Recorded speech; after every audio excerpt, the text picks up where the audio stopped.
Social responsibility and player protection. Is regulatory enforcement now RG focused?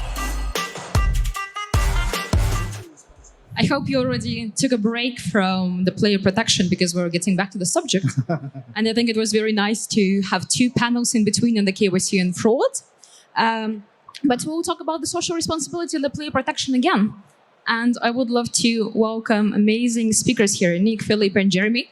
We will not be too official with the introductions because you can clearly see their companies and you have 25 minutes to take pictures and find them later on if you have questions. Well, getting back to the subject of the player protection, I don't want to pay our attention again to the regulations and how do we create the balance between customer retention, commercial success of our companies, and then the social responsibility and protecting the players. I want now to talk about the operational side of the new requirements, because it's not a surprise that the player protection is a very hot topic, because clearly we can see a trend to increase the regulation on this side, not only in the European Union, but also in some other reputable jurisdictions. And we saw additional requirements. So now, apart from providing the gambling management tools, we also are required in some jurisdictions to interact with the customers who are demonstrating the signs of problem gambling.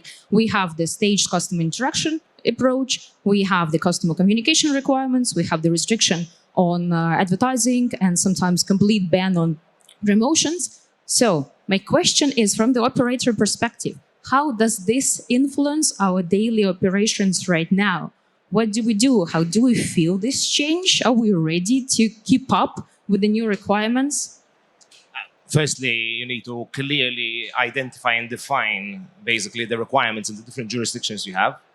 Obviously, from that, you manage to get out your policy and procedures, which will lead you to then being able to have the information to be able to set up your tool, also to be able to train your team, to know what they need to be trained about. So in general, it's basically about getting the information from the different jurisdictions to be able to apply them to your, be able to apply them to your system. What if I can add anything from the privileged point of view of a platform provider that provides a technology solution to operator clients in different jurisdictions, what we see is a huge increase in regulators' audits, okay? Especially when it comes to responsible gambling and Malta and the MGA, we see a lot of mini RG audits being conducted, which are probably the foray or the paving of the way into larger audits later on. But we see this across our entire client portfolio, which means that the MGA is very much on the case when it comes to assessing how well operators have implemented the requirements from the latest directive, but in general, a good responsible gambling framework. So if there are operators out there that have a Maltese license that have not yet been touched by a mini audit, I think that you should be expecting one coming soon and making sure that you've got your house in check before that happens.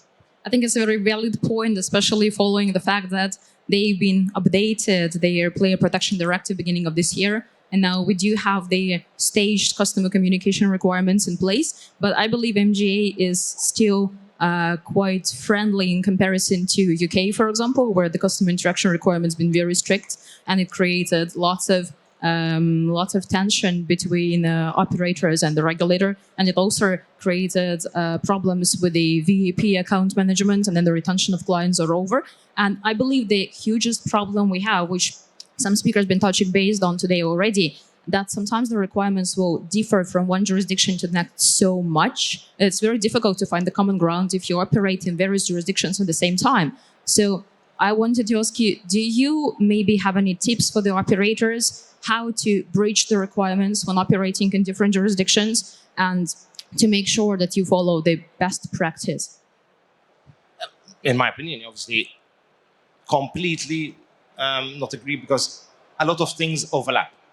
Jurisdictions, are different. They have the different requirements. They might have a centralized system, but they do overlap. So in my opinion, the best would be to have a basic policy and then separately annexes to each jurisdiction.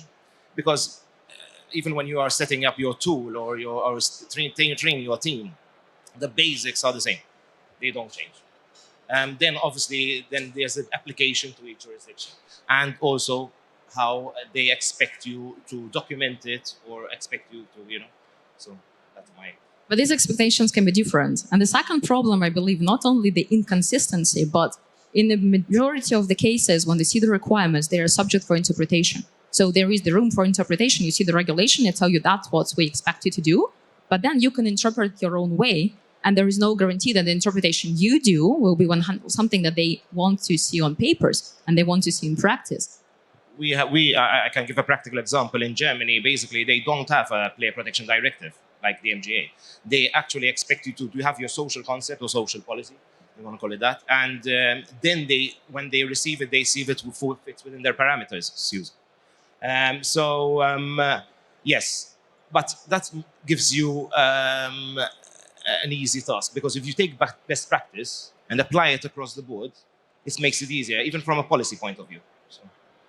I would say a lot of technology is involved in this. Of course, we will see it in a second.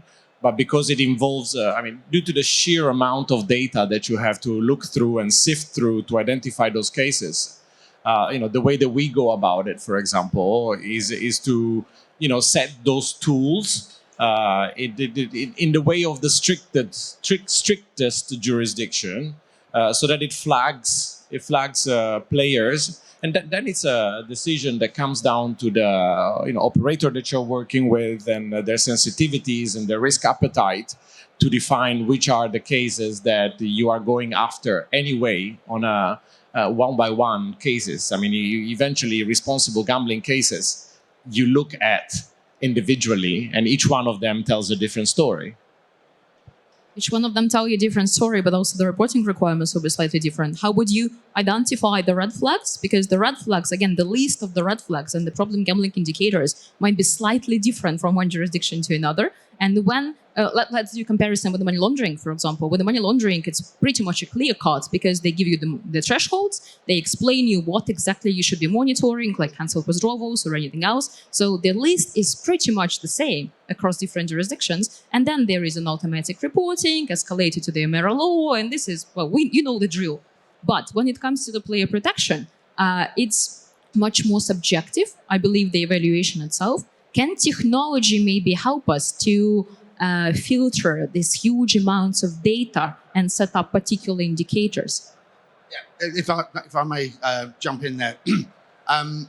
Basically, using technology gives you the ability to filter out a lot of like 90% of the players that are playing within their entertainment zone and their comfort zone, their affordability zone. What we do now is that technology exists there where you embed sort of triggers and flags, markers of harm within your CRM customer journey, because we know exactly what these players are doing. We know what they bet, when they visit, how long they visit, and you're using behavioural monitoring to manage the behaviour against that individual. And if the behaviour should change in any which way, shape or form, it triggers an alert. And then something positive should come from that alert, whether it's an automated response to say, let's set a deposit limit, you're gambling more frequently, you're depositing more heavily, set yourself a play break or a time limit. You're interacting in some positive way with that player, which ultimately gives you more sustainability from the player. And then using technology, we can then notarize all the interactions with that player over a period of time. So should there be any recourse, using sort of distributed ledger technology, timestamped, immutable technology, you can go back to all the interactions so that the operator can give direct access to the regulator on the player, should there be any litigation.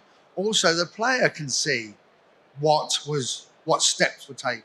So yes, technology does play a very, very big part in this. And if I can add, I mean, it's funny that you should be mentioning anti-money laundering. Eventually the tool that raises those flags is the same transaction monitoring tool. which has been configured either to flag a user that is, laundering money or, developing a behavior that is Uses the same risk-based approach. Exactly. So it's either he's laundering money or he's suffering from a gambling pathology, and to a certain degree, the people that are spotting those red flags and that are configuring the systems are the same, of course, with a different instruction from the different jurisdictions. But then the cases are analyzed individually and escalated and raised to people with the right soft skills and the right training. We will see in a second. Which are then able to attend to the different people for the different reasons. When it comes to reporting, every regulator seems to have its own format for having this data reported.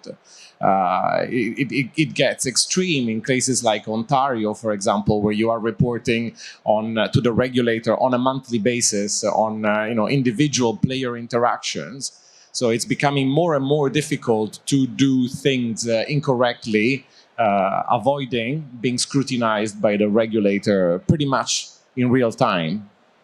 We also report the interactions not only in Ontario, we report the interactions in Netherlands as well. Netherlands has quite strict approach, and they have a staged approach to the communication, same as the UK. UK now introduced the staged approach to the communication, and they come up with 5 different stages, which is quite a lot. In comparison, the Netherlands offer you a 3 stages approach, Malta offers you 4 stages approach, and then the UK offers you a 5 stages approach. And then the action that you need to take should be proportionate to the risks that the customer is showing through the indicators. So basically, this means that because there is no universal approach to how these indicators should be triggered and the moment in time when they should be noticed, we have to configure all the system based on the requirements in different jurisdictions.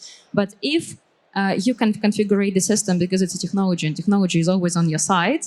The second question would come into place is the amount of data we can record, because they tell us you have to keep all this data on file because you need to record all the interactions and communications, and you keep them for X number of years based on the country, because later on you should have assessed the communication, like evaluate the interaction with the customer to make sure there is no recourse. So there is a very thin line between using the technology and then being also compliant on the data protection side, and then maybe not interacting too much with the privacy of the players, because players usually do not want to be asked too many questions.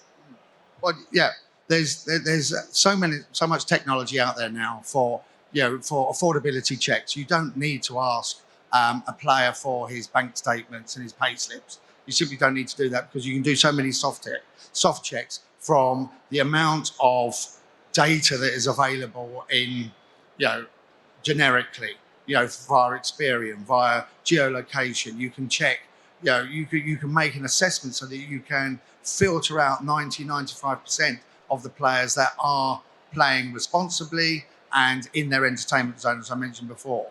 It's the 5% or the 10% that rolls up that a case is built, and then if they carry on wagering irresponsibly, a human interaction takes place. Whether that be a phone call, whether it be an email, but you start to really investigate the case. So what you're trying to do is get rid of the bulk of the work through automation, but then allowing the humans to then come in and then interact on a personal level. And this also then builds into the same sustainability side of the business, because after we've got 4.5 years worth of data now, and it's proven that players like to be interacted with. They like to play with a company that's showing them due care and consideration. They like that, so they give you more wallet share, plus you then yield more over a longer period of time. They don't burn and churn, as we say. They will actually stay with you for longer. They will wager less on a monthly basis, but for a longer period.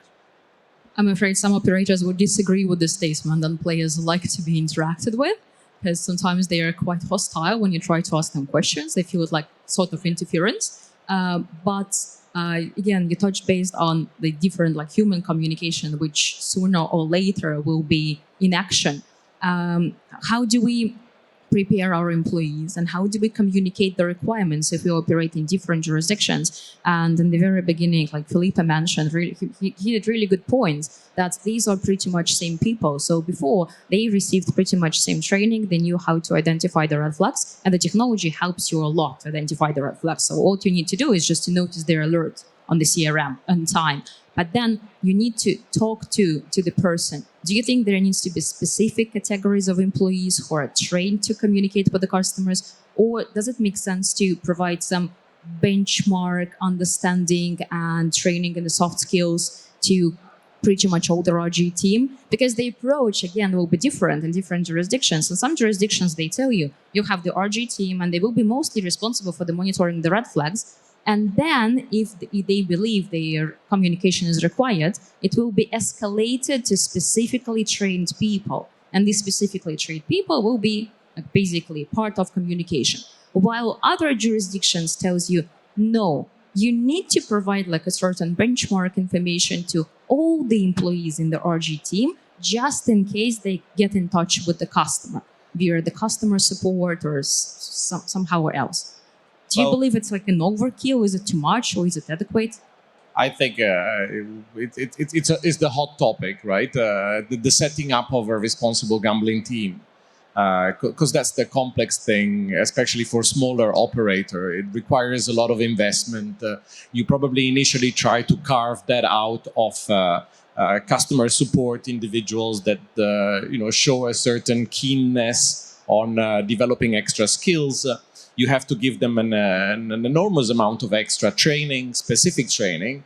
So what you do, and what some of the jurisdictions requires you to do, is to give a basic amount of responsible gambling training to the entire organization. Like, for example, I mentioned again Ontario, because Ontario specifically requires that the RG training be given to the entire organization. While for every other type of training, you need to select a subset of employees. So not only you have to give everybody this kind of training, you also have to be mindful that everybody could be on the other end of a phone call where someone is in distress. And you might not have the chance of escalating that. So you need to develop a certain amount of skills, even with your frontline support team, that allows people to interact with people that are in a situation of distress. They might be on the verge of self-harming, they might be suicidal. And you cannot just say, oh, please hold on the line, I'm going to pass you on to a more knowledgeable person. No, I mean, you have to deal and take decisions there and then. Where the problem is, it's very difficult to find on the market for operators people that have that kind of training. And even more so, I mean, those people are subjected to an enormous amount of personal psychological distress. I mean, these people that are constantly on the phone, interacting with customers that are experiencing gambling harm, develop their own, pathologies, and you need to develop a certain amount of aftercare. And this is why I think that the setting up of a responsible gambling team is probably one of the most, complex, problematic, costly things to do within an organization. What would you do? Because we do understand there are different views, but what do you think is the most appropriate? We provide this training to pretty much everyone? You absolutely have to. You provide a basic amount of training to everyone, and then you carve out a group of people separate from customer support that is able to that receives a very specific training in corner cases in dealing with the self-harm, gambling harm. Gambling problems, and you have that team on call, basically, along with the compliance team. I mean, everything eventually gets escalated up with every player, trying to understand what is the story behind every player that is experiences that kind of issue. Without even getting into the details of the fact that a lot of those players that claim to have suffered gambling harm in the past, they were not showing any type of, problem back I feel like then. Jeremy has slightly different opinion or wants to I add to completely it. agree, because in my opinion, I mean, most operators obviously want to reduce costs from a compliance level or from an RG level. So the managing directors don't usually understand that point, so usually I would think with the tools that are in the market, which give you the flags and the red flags that you require, you could pinpoint an issue beforehand. And automatically it will give you already an idea that that player might have a problem. Okay. In my case, I would think the best practice would be like you let the tool work. It's important that obviously someone skilled has set it up for you, so it follows the requirements from the different jurisdictions. And when it is arrived to a certain level, it then gets to an interaction with an internal person. Why? Less requirements for training as well. As you said, in the market, there aren't many people who have this knowledge in responsible gaming as well. So it's not easy to find the people to be able to pinpoint, and be able to deal with it. Okay, you can provide training, but there's a limitation there. That's my opinion, obviously. But do you believe, I think it's question to Nick on technology, do you believe that sometimes when we see the red flags on their account in terms of problem gambling or the signs, and we might believe that the customer might be at risk, do you believe that the first stage when the interaction is automated can also be set up? Because it's not necessarily that you need to start with a tailored messaging. Sometimes you can just send them an automatic notification. You can have maybe the pop-up on the screen reminding them how much they've been gambling, just to raise the awareness. Because sometimes for the majority of people who are in the very beginning look, I don't want to say that they are developing their addiction, but let's say they are in the very beginning of losing track and control of their gambling activities. This sometimes might be enough.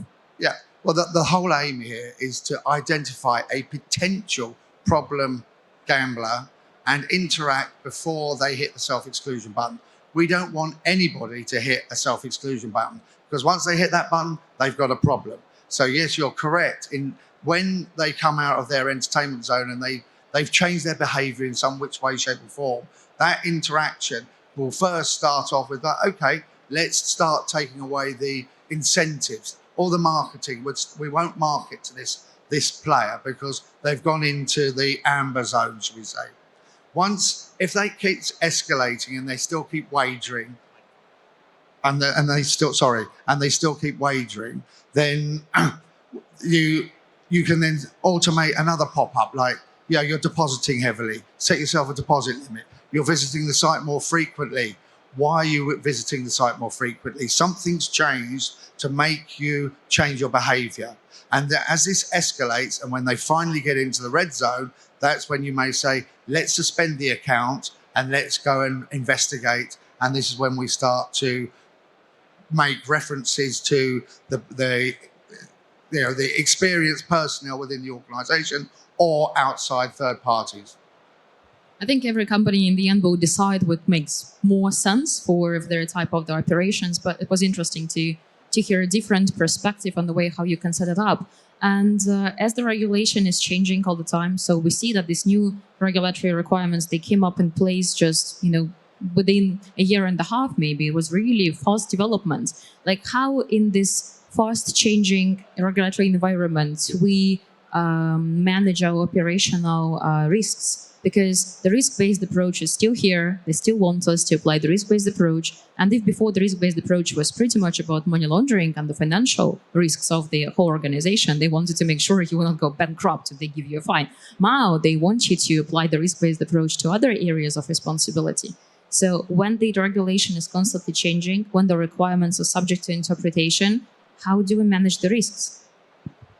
I mean, first of all, you need to make sure that your organization really buys into the concept of protecting players and social responsibility. It's not entirely there within our industry, but I think it's important to make everybody within the organization aware of how important it is that things need to be done correctly when it comes to handling players. Then you absolutely need to be on the ball, and there's a lot of information being shared within the gambling industry, enough that it should allow you to understand how things are evolving. There's a definite drive towards protecting the players, and so compliance department need to be very switched on.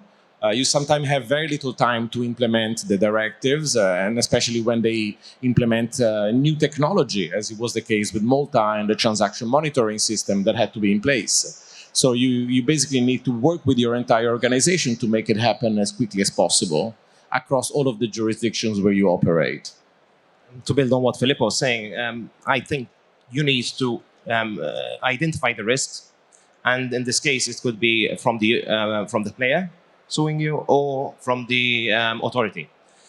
The fines from the authority can be quite high, and the player, if he sues you for all the losses he made, could be quite high. So that's where you have to play it. Is the risk, how is my risk appetite, basically? Also, there's a possibility of even losing a license. If you get to a certain stage, if the authority delves in and realizes you haven't followed any of the... So it's a bit of a balance, but I think it's something which has come in, and it's something to, if you want to work within the regulated markets, you need to apply. There's no choice about it. It's also a very, very fine line between shareholder value and overprotection, over-compliance. And what we're trying to do with technology is reduce their reliance on people by filtering out the majority of responsible players. But you also have to then take into consideration that, you know, we're all in this to actually make money, but the player has to take some responsibility at some stage because they did walk through the front door. It's our responsibility to put the guardrails in place and try and protect them and educate them, because as a younger demographic starts to come through, they don't know these pitfalls and these problems that they may encounter, and we shouldn't over-incentivize them to continue playing. We've got to educate them to stay within their entertainment and affordability zone. Correct. Thank you so much. Unfortunately, we're short of time, but you can ask all the questions to Jeremy, Nick, and Filippo later on. They're very communicative. We'll be happy to share the experience. Guys, thank you so much for participation.